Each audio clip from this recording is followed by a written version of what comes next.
The arts are not, as a great artist once said, to be viewed by those who know the cost of everything but the value of nothing. And yet, of course, what we have is the plain fact that it's impossible to view the arts and culture without considering money.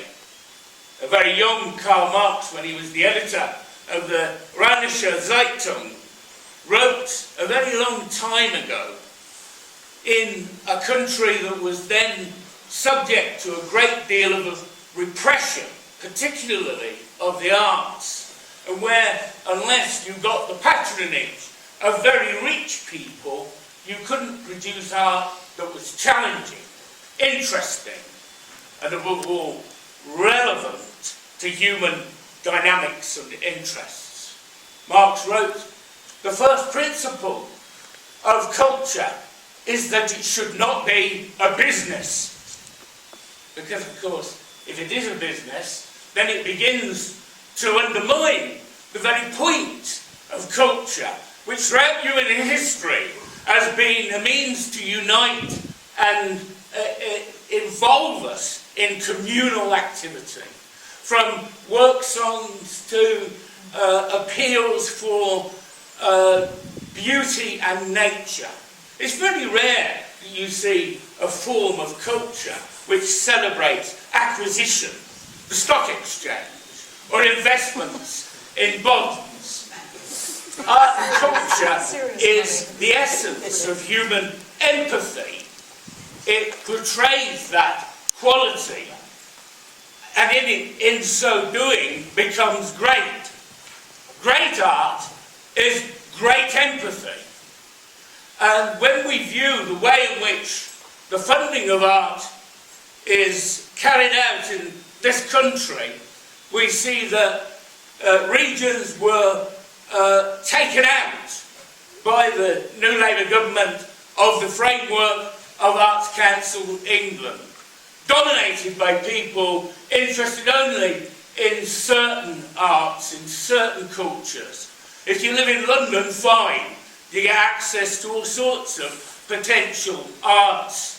But in the Midlands, what we need to be seeing, and this has been a constant theme, I think, of the debate about the mayoralty, is a strategy for widening the responsibility and democratising the organisation.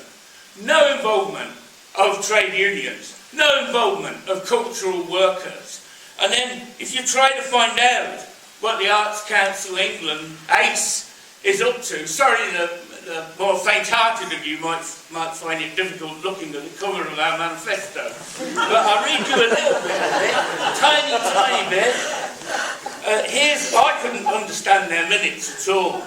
Information has been withheld here in line with the requirements of section 43(2) of the Freedom of Information Act 2000. Actually contrary to freedom of information. Prejudice to commercial interests were entitled to withhold this information under the provision where disclosure of that information would likely prejudice the commercial interests of any persons or organisations, including the Arts Council itself. Read the rest of the minutes and you have no idea what they talked about. No idea at all, other than this codicil excusing them from scrutiny.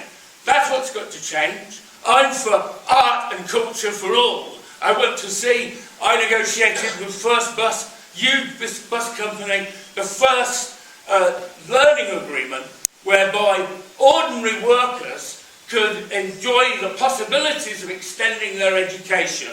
We had a national competition, short story competition. 400 bus drivers sent in short stories, and the prize was to be published in a short book. And they loved it. And that's the kind of approach that we need to see in the arts. How can kids in today's deprived schools understand music without being taught music? If we can all agree that this is something that we need to fight for, bread and roses, then maybe we can put arts and culture on the agenda where it needs to be. Thanks very much.